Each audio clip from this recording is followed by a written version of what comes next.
Escola Bíblica Dominical, dia 28 de outubro de 2023. Frase de John Piper: se não sentimos fome por Deus, é porque provavelmente estamos comendo na mesa do mundo. Amém? A mesa errada, né? A mesa errada. A gente precisa refletir. Por que eu não gosto de ir para a escola bíblica? Por que eu não leio a Bíblia em casa? Por que eu não louvo? Por que eu não oro? Por que eu não tenho fome disso? Eu tô comendo muito na mesa do mundo, barriga cheia, não tem fome. A reflexão é forte. E o tema da mensagem de hoje, da nossa aula, é a primeira viagem missionária da Igreja do Senhor. A primeira viagem missionária. Baseada em Atos 13 a 15. Nós vamos ler aqui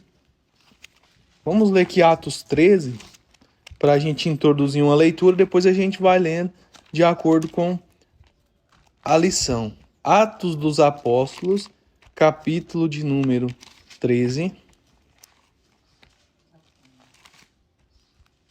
A irmã Beth, eu sei que já leu tudo. Né, irmã Beth? O negócio quando você coloca lá, essa frase aqui meio que funciona assim, ó. Você fala, Deus, quero mais de ti, mais de ti. Ele, aonde vai caber eu aí, se você tá cheio só das suas coisas? Tem outra frase de John Piper que fala assim, ó: você quer ouvir a Deus? A voz de Deus? Leia a palavra. Você quer ouvir a voz de Deus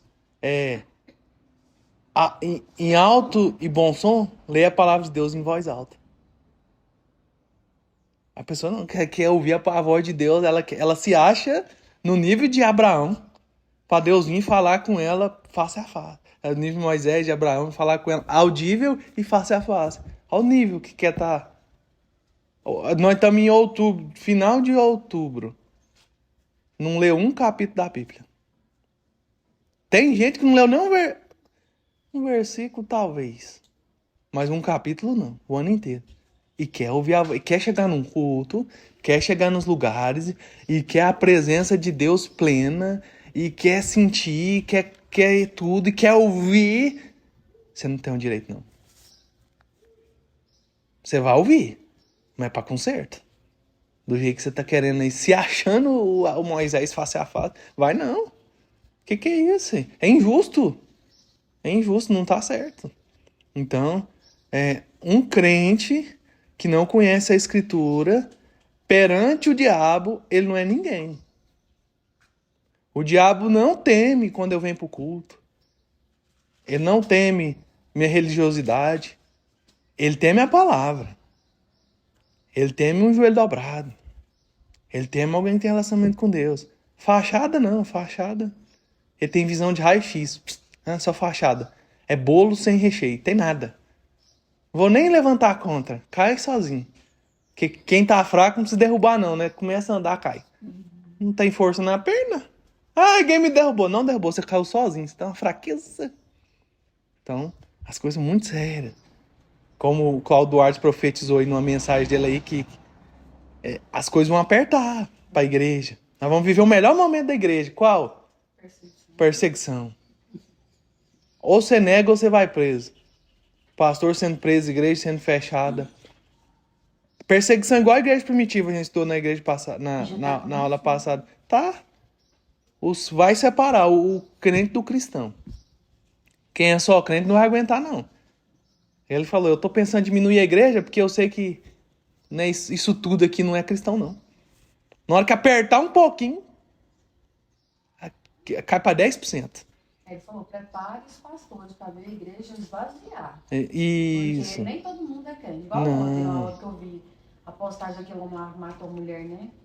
Ele pregava na internet. Pregava. Quem gosta de Bíblia? Aí tem uma passagem, né? Eu não sei, é em Jeremias, né, pastor? Que fala assim, ó. Não fui eu que mandei você falar, Deus fala. Eu não fui eu que pus as palavras na sua boca, foi você que colocou dizendo que eu disse, eu não disse nada que você tá falando. Isso.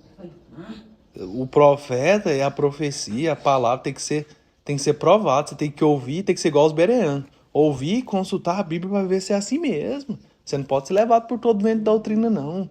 Porque tem muita coisa sendo falada, mas é porque alguém falou que é pastor, alguém falou que é pastora. então eu vou confiar cegamente, não.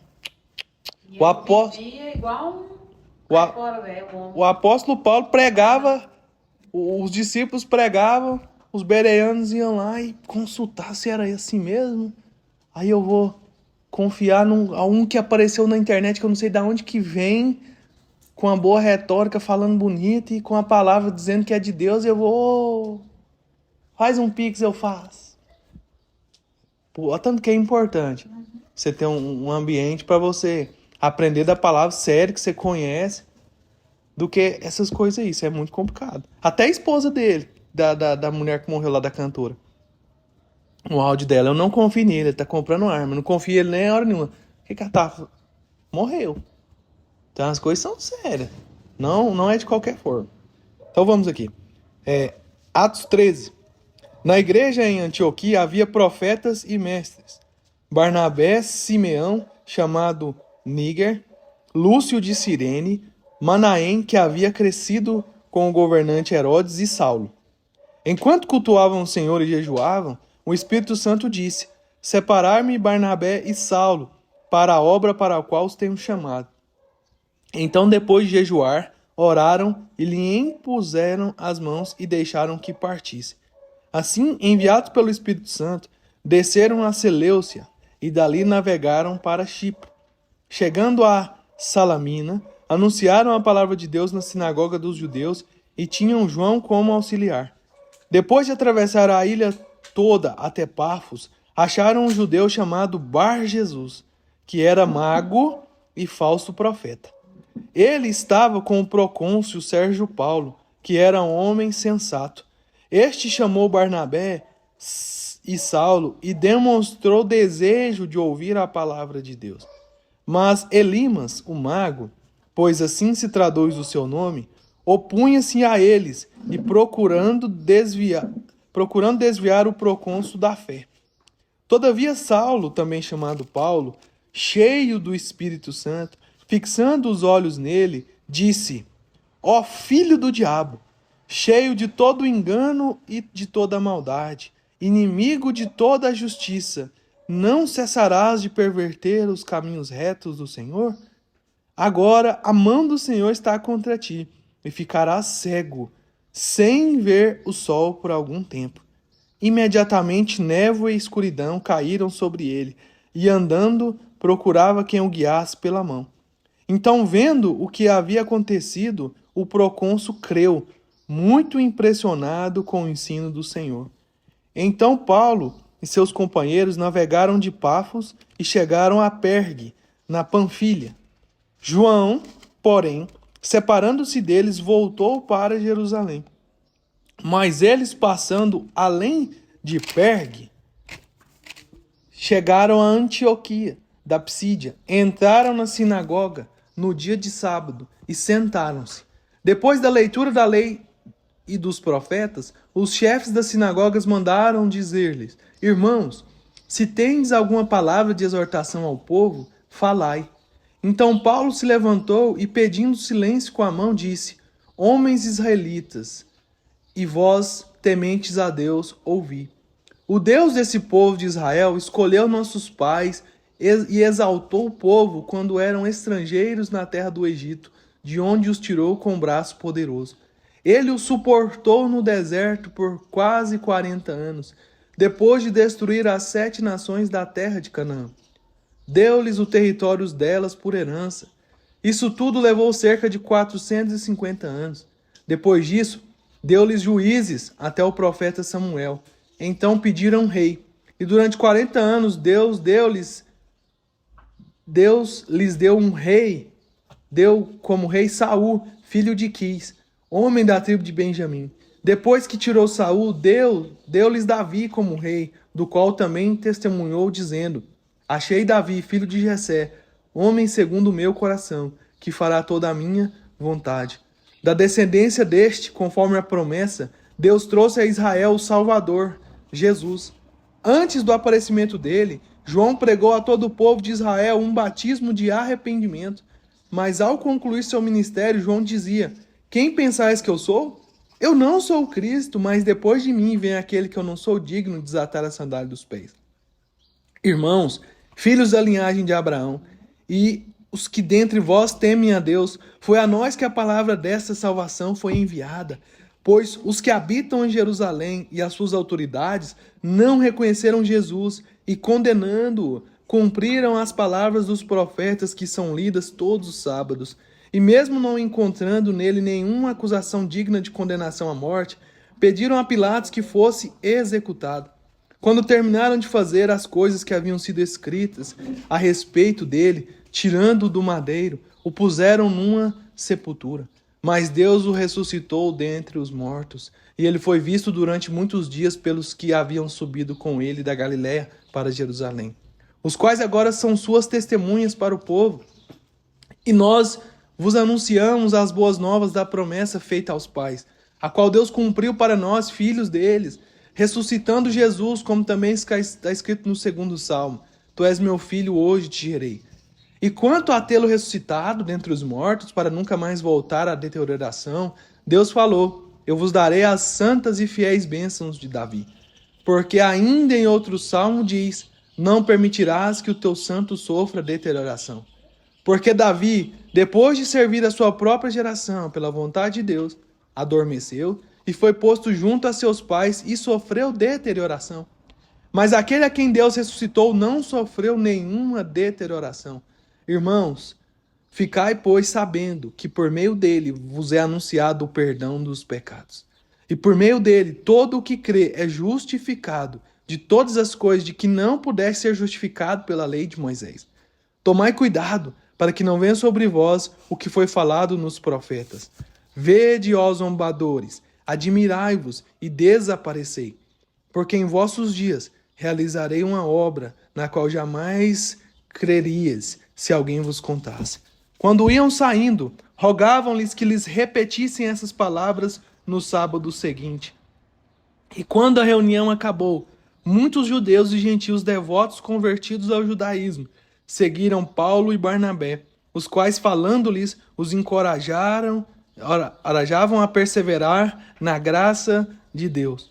No sábado seguinte, quase toda a cidade reuniu-se para ouvir a palavra de Deus. Mas vendo as multidões, os judeus encheram-se de inveja e, blasfemando, contradiziam o que Paulo falava. Então Paulo e Barnabé falavam corajosamente: era necessário que, em primeiro lugar, se pregasse a vós a palavra de Deus. Mas visto que a rejeitais e não vos considerais dignos da vida eterna, nós nos voltamos para os gentios. Porque assim o Senhor nos ordenou: eu te pus como luz dos gentios, a fim de que sejas para a salvação até os confins da terra. Ouvindo isso, os gentios alegravam-se e glorificavam a palavra do Senhor. E todos os que haviam sido destinados para a vida eterna creram. E a palavra do Senhor divulgava-se por toda a região. Mas os judeus incitaram as mulheres devotas de alta posição e os principais líderes da cidade, provocando uma perseguição contra Paulo e Barnabé, e os expulsaram do seu território. Mas estes, sacudindo contra eles o pó dos pés, partiram para Icônio. Os discípulos, porém, estavam cheios de alegria e do Espírito Santo. Amém? Depois de alguns anos de preparação, Saulo de Tarso está pronto. Na próxima década, ele vai liderar equipes por todo o mundo romano, implantando e fortalecendo igrejas.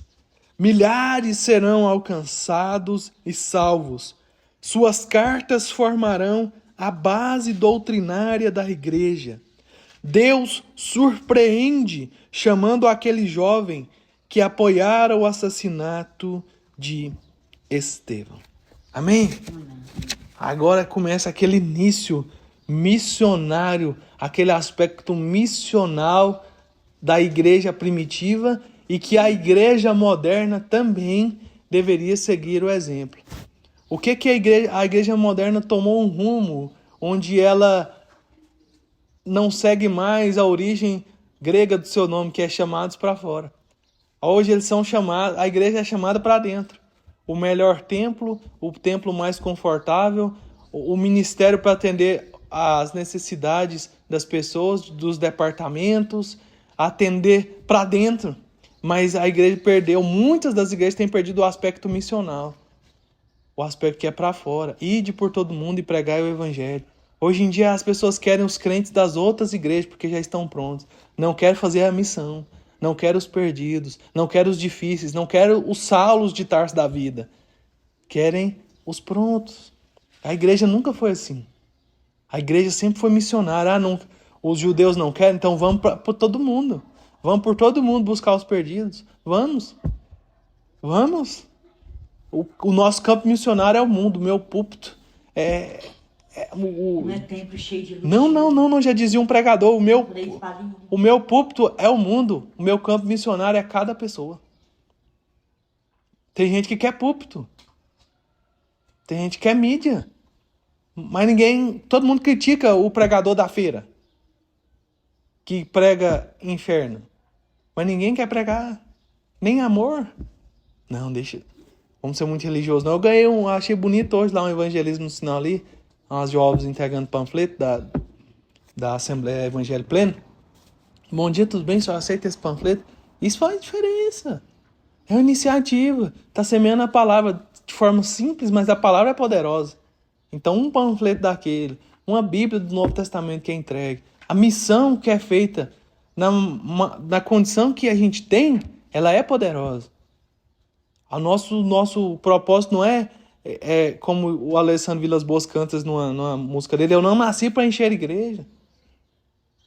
Eu não nasci para encher o bolso de dinheiro.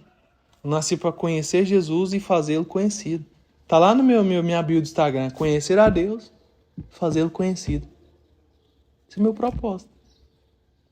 Será que um dia você vai ser famoso? Eu não estou preocupado com isso, não. Um dia você vai ganhar muito dinheiro com café? Também dinheiro eu não estou preocupado, não. Se eu estivesse preocupado, Deus me chamou, Deus vai me sustentar. Se eu estivesse preocupado com dinheiro, eu estava tentando fazer medicina, alguma coisa aí para... Não é o propósito. Então, isso. Cumprir o chamado. E as demais coisas serão acrescentadas. Eu tenho que buscar o reino. E nunca faltou nada. E graças a Deus eu vivo só mais do que eu imagino sempre. Porque Deus não desampara. Tem muita gente que desiste de fazer algo. Por quê? Não, porque eu não estou tendo tempo de cuidar da minha vida. Se você soubesse que enquanto você cuidar das coisas de Deus, Deus cuida das suas, você faria. Não é negligenciar a sua casa. Mas você fazia... Equilíbrio em tudo. Com equilíbrio você serviria a Deus com o seu melhor. Então aqui o evangelho em Chipre, primeiro ponto alto. Logo de início, obstáculos satânicos surgem no caminho dos apóstolos. A gente vê aqui um homem chamado Elimas, o mágico, ele se opunha a eles enquanto os servos de Deus procuravam evangelizar o procônsul. Paulo está cheio do Espírito Santo e consegue discernir a origem da oposição. O diabo não descansa enquanto os servos de Deus fazem a obra de evangelização. A gente observa aqui que não mudou. Satanás ele continua fazendo a mesma coisa. Enquanto os apóstolos estavam pregando, vem um mago e estava pregando pregação contrária, contra eles. Só que Paulo estava cheio do Espírito Santo. Paulo estava cheio do Espírito Santo e você vai ver aqui não uma ofensa. Paulo contra-atacando aqui com ousadia do Espírito, chamando ele, filho do diabo. Cheio de todo engano e de toda maldade, inimigo de toda justiça, não cessarás de perverter os caminhos retos do Senhor? O que Paulo fala para ele? Não julgueis para não ser julgado. Ele é um maguinho, ele faz a magia negra dele, mas você não pode falar não, você não pode julgar ele não. Paulo fosse filho do diabo, inimigo da justiça, cheio de todo engano, de toda maldade. A mão do Senhor está contra você e você vai ficar cego sem ver o sol por algum tempo. Paulo falou isso para ele. Estava contra. Satanás ali usou alguém ali, esse Elimas o mágico, para se opor à pregação, ao evangelismo de Paulo, ao procônsul, à autoridade ali. Paulo pregando aqui a justiça e o outro pervertendo. Satanás entrando ali para atrapalhar. A gente traz para a memória, sempre que eu estiver evangelizando, sempre que eu estiver fazendo a obra, você pode ter certeza, o inimigo no derredor, ele vai estar ali, procurando alguém para ele usar, para ir lá e jogar água na fogueira que você acendeu na vida de alguém. Esses crentes, essa irmã aí, ó, tal. Para descredibilizar a mensagem que você está ministrando. Aconteceu com o apóstolo Paulo aqui e acontece com a gente também. A gente tem que entender isso na missão. A gente tem que estar cheio do Espírito. Por quê? Porque Satanás ele vai se opor não a Deus, a nossa pregação, a pregação da palavra. Porque ele, sempre que ele quer se opor, ele se opõe como conhecedor da Escritura. Ele vai se opor corrompendo a Escritura de Deus que é santa, inerrante, infalível. Ele vai vir e distorcer a palavra. Ele vai usar a palavra, vai distorcer a palavra santa para poder enganar as pessoas. Às vezes ele não vai vir falando coisa de diabo. Ele vai fazer igual ele foi contra Jesus lá em Mateus 4, João 4. Usando a palavra, pervertendo a palavra. Falando, Jesus, está escrito assim. Jesus, não. Mas também está escrito assim. Ó. Você está corrompendo a palavra. Não é assim o contexto. Então, a gente tem que conhecer a palavra por isso. Tem muita gente que... Por que tem muita gente que, a exemplo daqueles irmãos que apanharam lá, foram expulsar demônio, sem estar cheio do Espírito, sem nada, passaram vergonha, o demônio deu uma surra neles. Conheço Paulo, conheço Jesus, mas não conheço vocês não. E, ó, tem muita gente que quer fazer a obra no peito. Pensa que não, eu vou, chega lá, passa vergonha. Por quê? Porque o inimigo não brinca de ser inimigo e o crente brinca de ser crente. Quer ser missionário, quer fazer, quer tirar selfie, mas quer orar, não quer pagar. Pagar o preço não é para salvação. Pagar o preço não é para justiça própria. Pagar o preço é uma palavra que a gente usa para dizer: eu estou me esforçando para ter mais de Deus em mim, eu estou me esforçando para conhecer mais da Escritura, para que a espada do Espírito, que é a palavra de Deus, esteja em minhas mãos e ela seja eficaz nas minhas batalhas espirituais. Não é pagando um preço para falar que eu sou melhor do que a Tereza, que eu sei mais que a Tereza, não. É porque quando eu precisar usar essa espada, ela esteja em minhas mãos. E quem não sabe nada, tem espada não. Como é que vai pra guerra? O inimigo tem espada. O inimigo tem dardo inflamado. O inimigo, o Satanás, tem o seu poder. O nosso é maior? Mas tem gente que não usa nem o mínimo de poder que está disponível para ele. Por isso que desanima. Se levanta, vou fazer. O inimigo vem, fica pancada. Tem muitos anos que não levanta depois dessa pancada. Não vou fazer nada. É melhor ficar quietinho de banco. Que a pancada é forte. Não. Se você for para Deus, Ele vai te adestrar para batalha. Você não perde batalha nenhuma. O problema é você querer ir sozinho. Então a gente vê que os discípulos estavam cheios do Espírito. Os apóstolos estavam cheios do Espírito. Então vinha sobre eles o que viesse. Eles iam contra e prevaleciam. Porque o Senhor estava com eles, cheios do Espírito Santo. Não estava sozinho. A questão é essa. Não faça sozinho. Não ande sozinho. Deus não quer que você faça para Ele. Deus quer que você faça com Ele. Por que tem gente que decepciona? Que quer fazer para Deus a todo tempo. Nunca faz com Deus.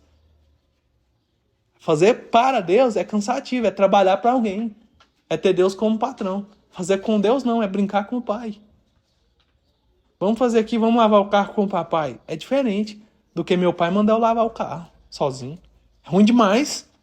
Agora, se eu for lavar com o pai, nossa, parece que tá brincando. Que é um tempo de qualidade. Então, eles partem para Antioquia da Psídia. A viagem de 180 quilômetros de Pergue a Antioquia da Psídia duraria cerca de uma semana, viajando em média 25 quilômetros por dia. E era extremamente perigosa. A passagem montanhosa e árdua, que era infestada por ladrões e atravessava precipícios ameaçadores, fazia com que Antioquia ficasse isolada, uma vez que era a única via de acesso à cidade. Talvez tenha sido este motivo que desencorajou o jovem João Marcos a prosseguir com a equipe. Então a gente observa aqui que a missão não era fácil, não. Era a viagem missionária não era igual a de hoje. Eu ir para o aeroporto, pegar um avião, lá no avião, eu desço do avião, tem um carro me esperando, eu pego o carro, aí pego uma nossa estrada de terra, mas já tem estrada. A estrada de terra pega um jipe, o jipe vai, quando não tem jipe mais, o pessoal lá do interior tem uma carroça, não tem uma carroça, não chega lá, tem um cavalo, vai ficando difícil, mas tem recurso. Hoje tem recurso. Se tiver mais recurso, tem helicóptero, chegou lá, local de difícil acesso, a gente voa, vamos pôr na África e vai para lá onde é a missão. Hoje tem recurso.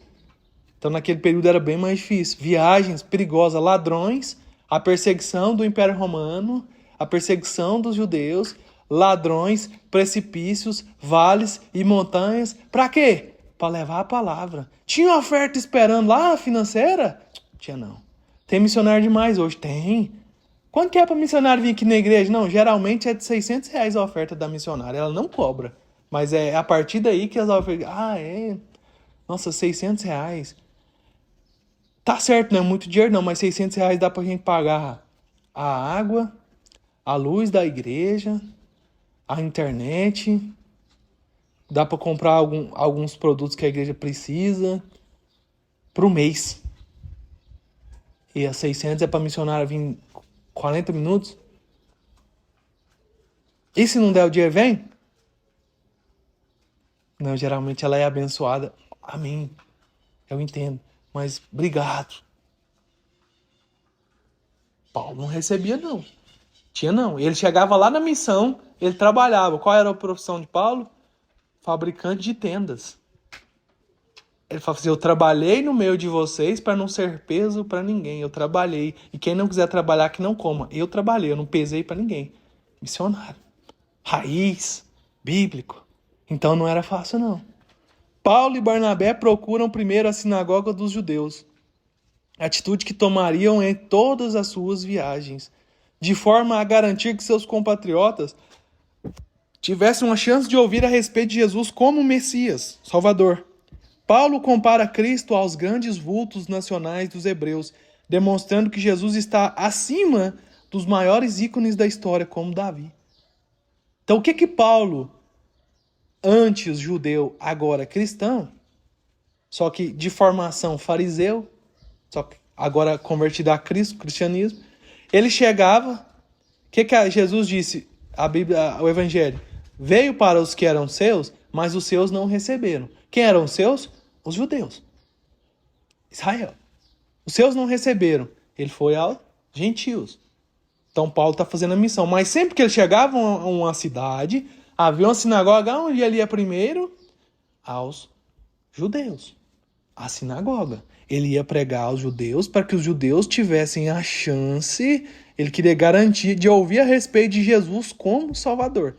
Crer ou não era particular de cada um, mas Paulo sempre adotou esse comportamento em todas as viagens missionárias. Chegou em Trindade, onde está a sinagoga? Foi na sinagoga.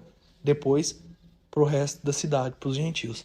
E era assim que ele fazia. E a pregação dele, como que foi linda a gente lendo. Ele citando o que os hebreus honram até hoje. O nome mais honrado de Israel, Jerusalém. O respeitado nome de Davi, até hoje. Até hoje. Então ele falou de Davi e tal. Jesus está acima. Jesus é o Messias. Olha que declaração linda que é feita aqui. No versículo, creio que 23, da descendente, 22, ele fala de Davi, ó. Depois fala de Saul, do profeta, ó. Fala do profeta Samuel, versículo 20. No 21 ele fala do rei Saul. Do 22 ele fala do rei Davi. E do 23 ele fala da descendência de Davi, conforme a promessa, Deus trouxe a Israel o Salvador Jesus. A afirmação na Escritura. A Bíblia é a palavra de Deus. Deus fala por meio da Escritura. A Escritura está dizendo que Jesus é o Salvador prometido a Israel. Deus trouxe a Israel o Salvador Jesus. A palavra de Deus afirmando que Jesus é o Messias prometido. Então, Paulo compara, quando Paulo fala para os judeus de Samuel, eu sei. Quando ele fala de Saul, conheço. Quando ele fala de Davi, sei. E Jesus, da descendência de Davi, é o Messias, é o Salvador. Aí uns eu creio, outros não creio, não. Acho que não é Jesus, não. Mas muitos creram. Mas quando ele veio falando desses grandes nomes dos hebreus, os judeus parou para ouvir. Samuel, Saul, Davi, mas o Salvador é Jesus.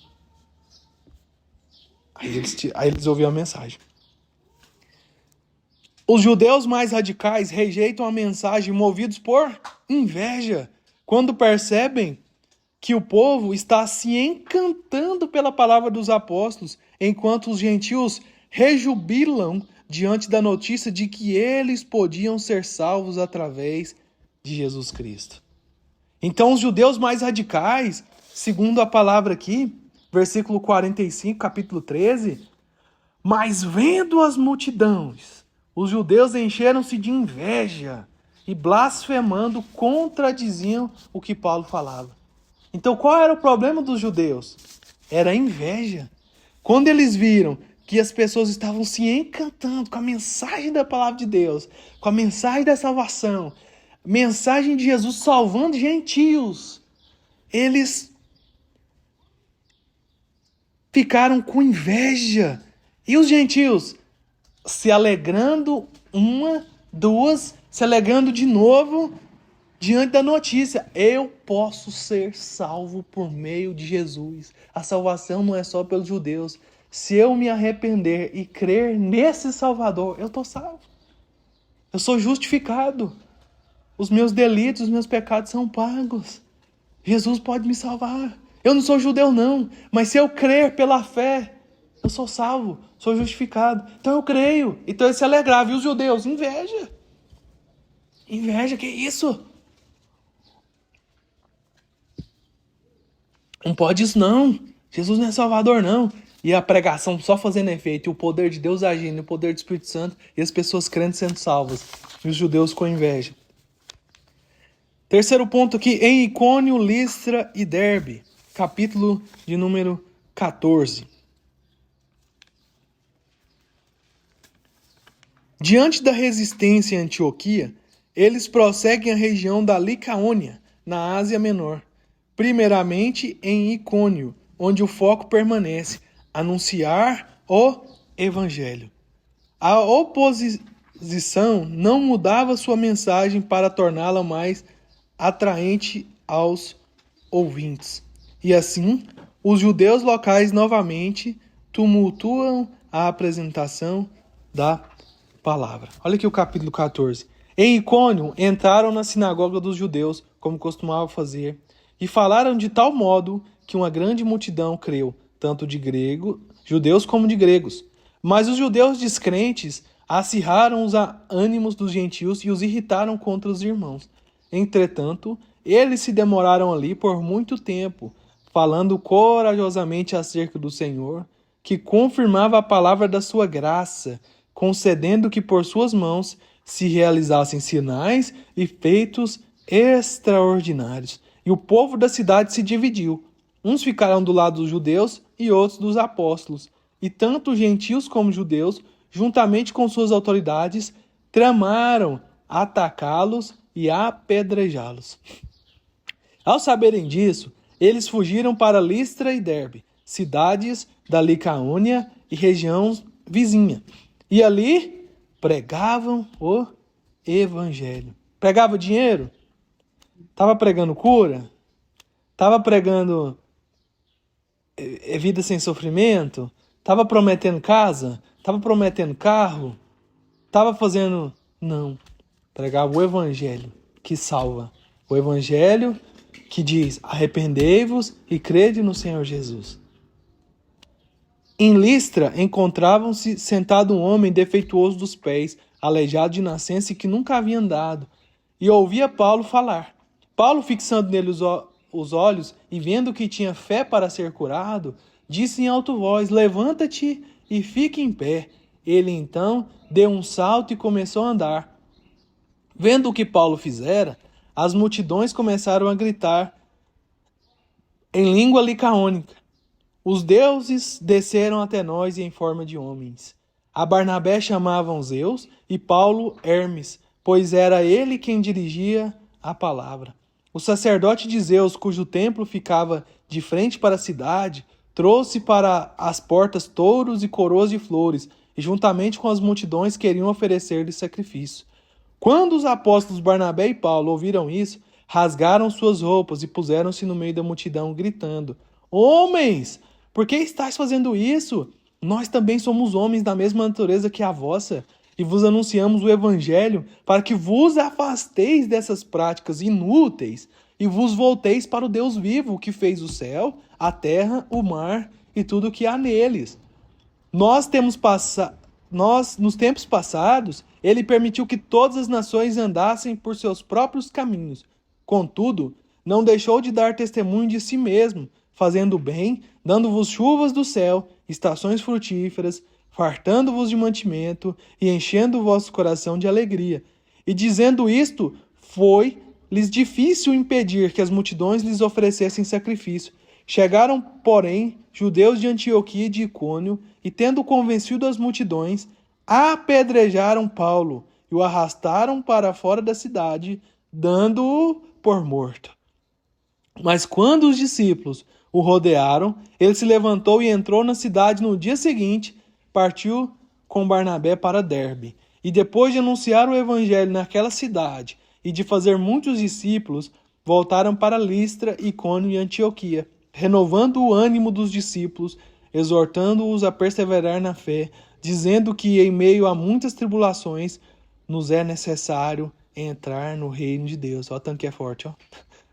E nomeando-lhes presbíteros em cada igreja e orando com jejuns, consagrando-lhes ao Senhor em que haviam crido. Atravessaram Santo a Psídia, chegaram a Panfilha e, tendo anunciado a palavra em Pergue, desceram para Atália.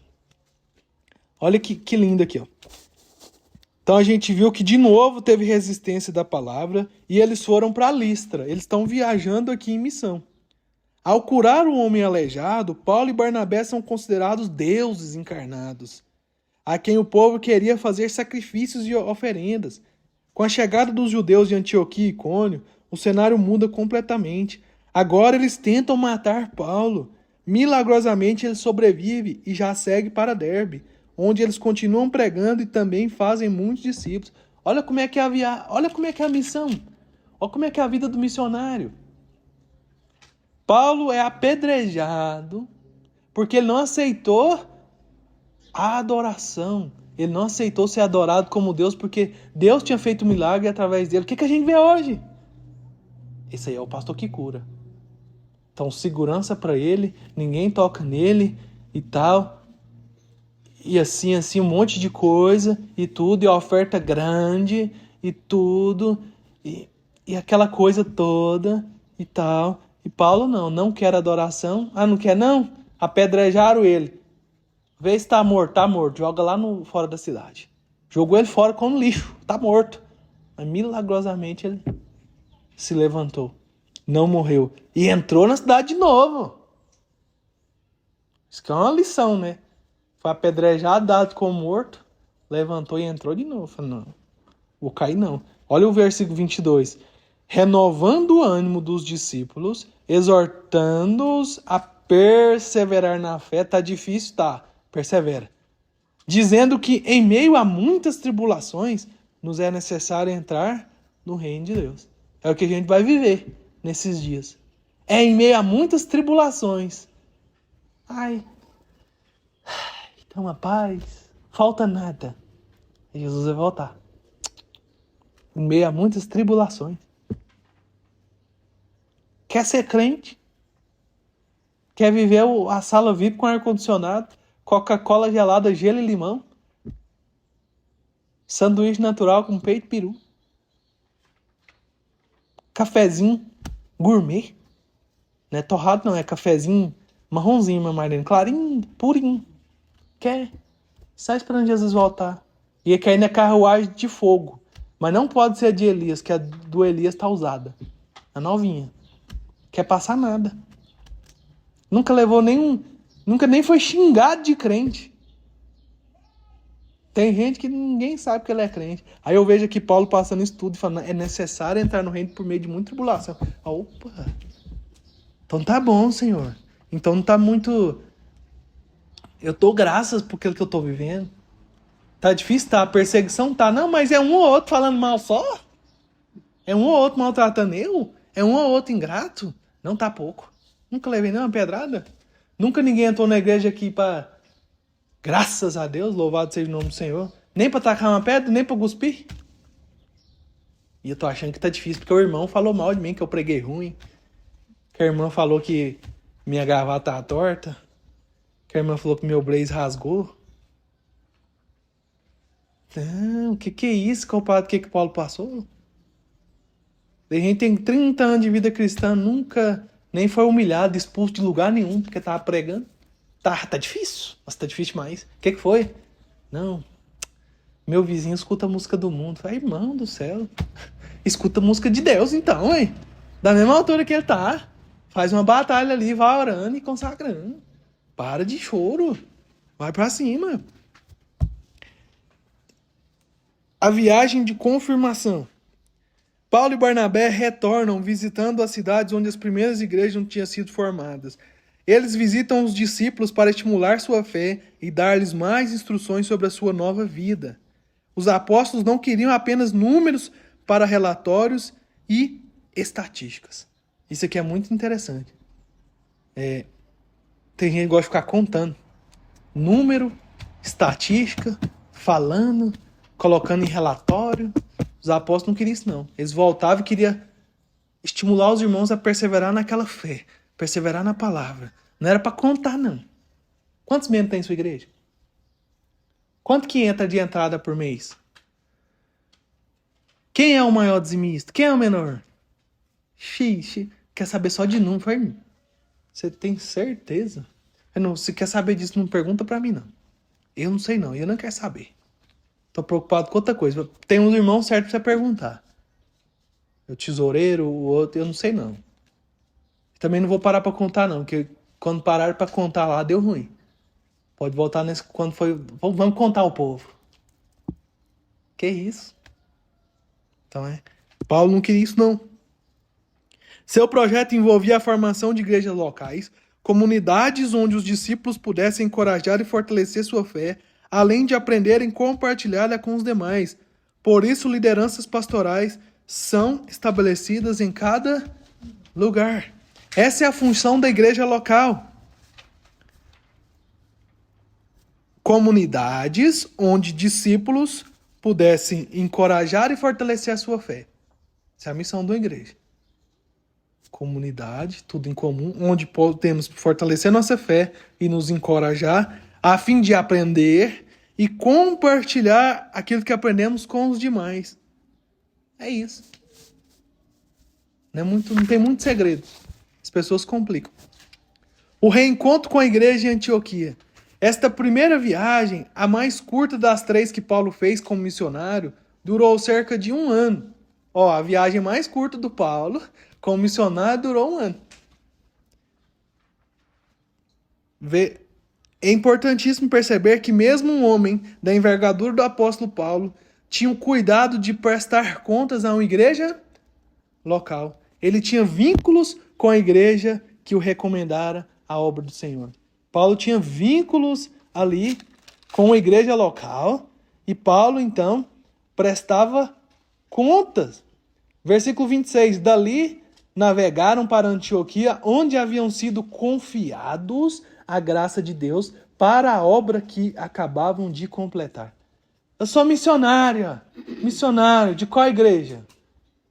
Não, itinerante. Você não tem igreja, não?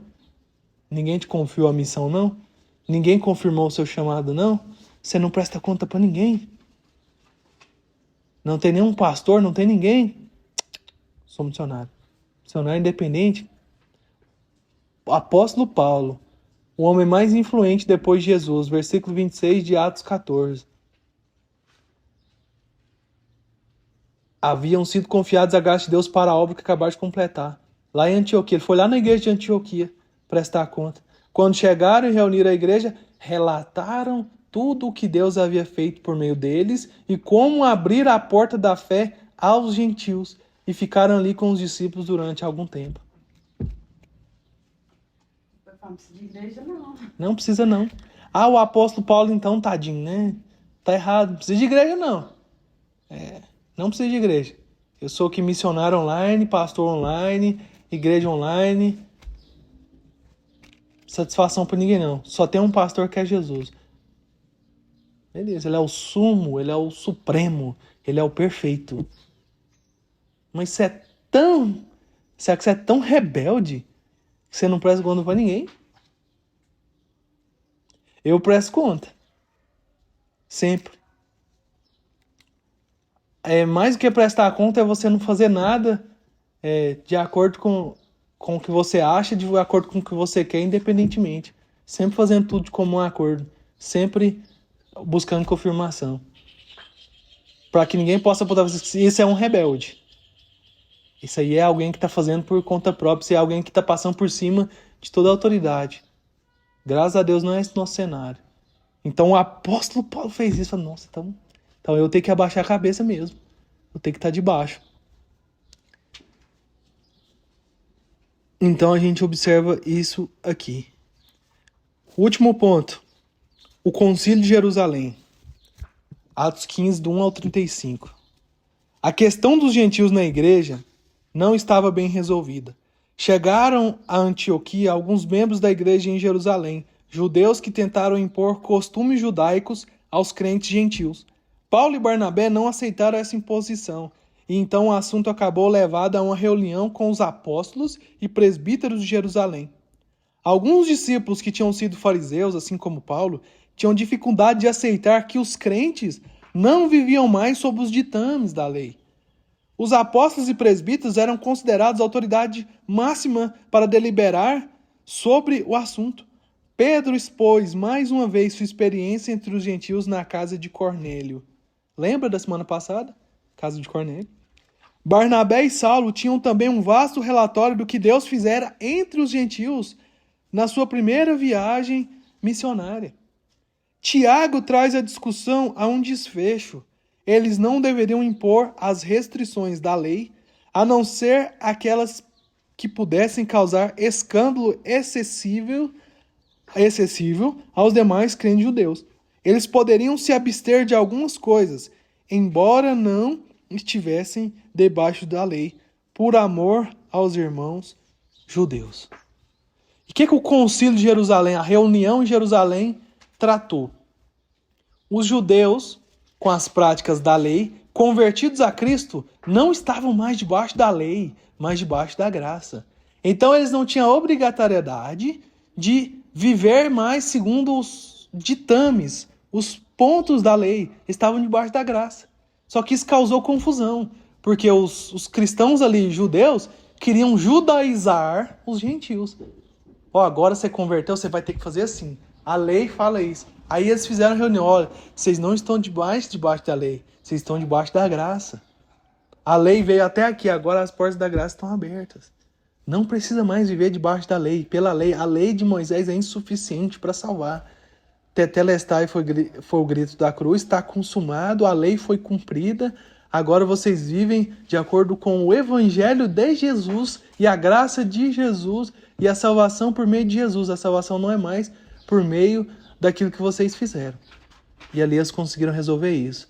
Alguns costumes ficaram, mas com a clareza de que aquilo não era critério para salvação. Aquilo não era mais uma obrigatoriedade para que eles fossem aceitos pela igreja. E a lição do dia é essa. Pela visão de uma igreja como Antioquia, o evangelho começou a se espalhar por todo o mundo. São as igrejas locais que devem promover e realizar a obra missionária. As igrejas locais são espaço para o crescimento e serviço. Elas não são meras instituições religiosas descartáveis e obsoletas, mas estão no plano de Deus para este tempo. Amém?